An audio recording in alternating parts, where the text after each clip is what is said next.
PTSD things and some kind of mental things you've been going through. Yeah. What's your day-to-day like? I mean, like, what are you dealing with? If you'd like to talk about it or not, I don't know. As far as day to day, since December 22nd, 2018, that's my best friend and I got into. I had a self-defense situation, and I would say that's probably where majority of things stem from. But I wouldn't necessarily say everything stemmed from that. I mean, I have best friends that passed away from young ages from gun violence and just not being in the right places at the right time, and just knowing that I have people that was close to me or around me who's not in the situation or could be in the same spots that I am. But just like when I go back home, I'm visiting some of my friends who are at grave sites and doing those things. So it's different when you feel like your whole life is football player or everything is geared towards this, but it's so much more to just putting the pads on. And I mean, like I say, it's like you ask day to day. It's not just that. It's I'm school, just got married. It's so many things that comes with a person. But I feel like that's kind of one of my main things. When did you start like trying to care for yourself mentally after that incident?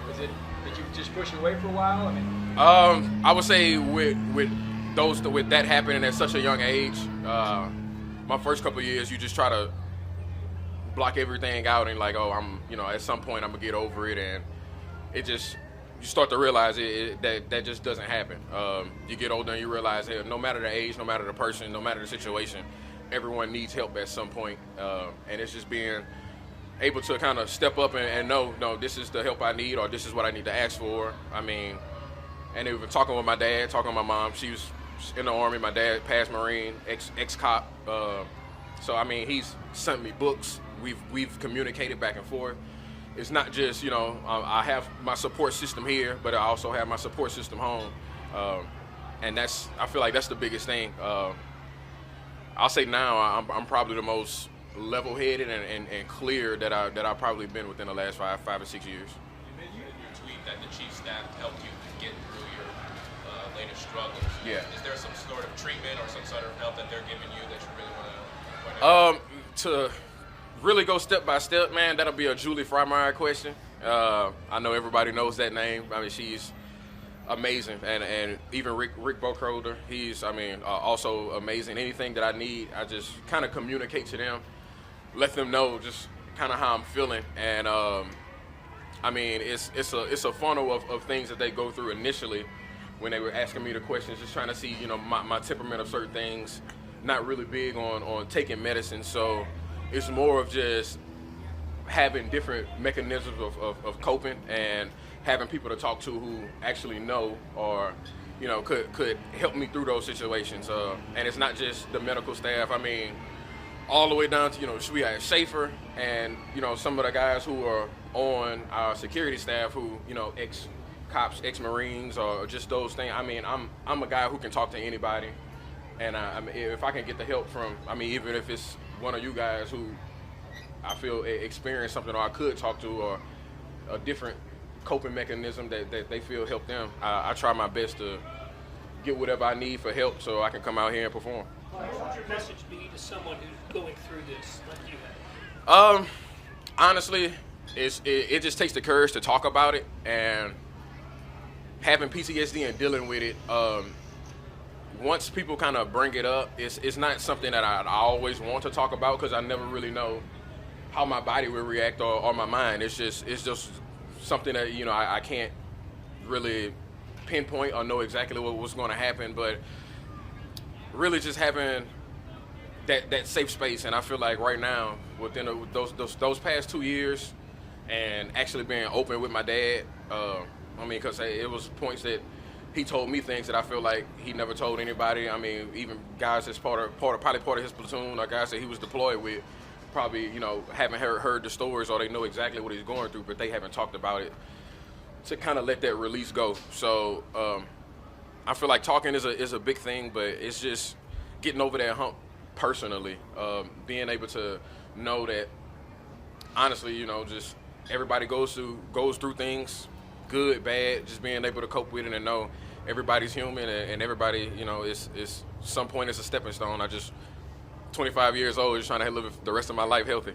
How much does it bond with someone like Isaiah? It seems like you guys have become really close. Help with that day-to-day. Yeah, I mean, it's having a guy that I'm coming in the locker room, he's going to be smiling. Even if so, I feel like a lot of guys kind of tend to me for that spark. And as guys say I'm goofy, I feel like I'm kind of aware of my surroundings most of the time. But it's just being able to kind of spread that energy. And it's like if I'm that Debbie Downer or that guy that's not going to bring the energy, like what else are you going to bring? So I feel like I kind of rubbed off on Isaiah early on, just because I mean it's a learning path, it's a learning curve. I mean I've had ups and downs through my past 5 years here. It's just being able to smile and get through it, and that's those things. He's dealt with injuries, he's dealt with those ups and downs, and I mean 2 Super Bowls, 2 years. He's on his high horse, and it's just being able to come in on those bad days, on those good days, and still be able to smile, and I feel like that's the best part. Clyde, with PTSD, what do you on the worst days? What are you dealing with? What's that like for you? Honestly, man, I really I have PTSD and sickly vomiting syndrome, so it's something that's kind of neurologically that they just kind of help me with and walk through it. And I mean, sometimes I'm admitted into the hospital, something like can't stop throwing up, and it's just I can't nothing pretty much to stop it. And the only person who kind of put me in the right direction was Julie Frymeyer early on, to get me some of the meds at the time when I am probably going through an episode to get me over that hump. But it's real bad dehydration, dropping real fast. But it's really just mentally just not being there. And it's one of those things where, early on, like guys who kind of pay attention, Trav, Kadarius at times, they can even they'll know ahead of time, okay, Clyde he's not laughing, he's not giggling, he's not himself. We just got to make sure we checking on him as the person, not to just be out here the energy giver, the laugher, the guy that kind of keeps the locker room going. I feel like that's a big part of what I bring. And then once my number called, it's go out there and perform, and they know it's no question with that. So I feel like that's just what it is. Is there a best way you like to get out to maybe other people that are dealing with PTSD? I would say dealing with PTSD, seek help when possible, but don't make it a burden on the person that's dealing with PTSD. Take little steps, walk them through certain things. Don't try to be overwhelming, and then try to not bring up the trauma as much as possible. Even after, unfortunately after the parade, I either went on Facebook or Twitter also, and I just kind of wanted to remind everybody in KC, it's not something that you want to keep bringing up. You never want to bring up past traumas or bad things, because I mean, you never really know what funnel that'll bring the next person down, or what situation or what spot that they were in during that time. So try to lead in positive direction, and I feel like being a football player and kind of being that stand-up guy and guys who are looked up to, feel like it was at least my job or some guys to kind of step up and talk about the things that some people feel vulnerable enough not to talk about. Thank you guys. Thanks, Clyde.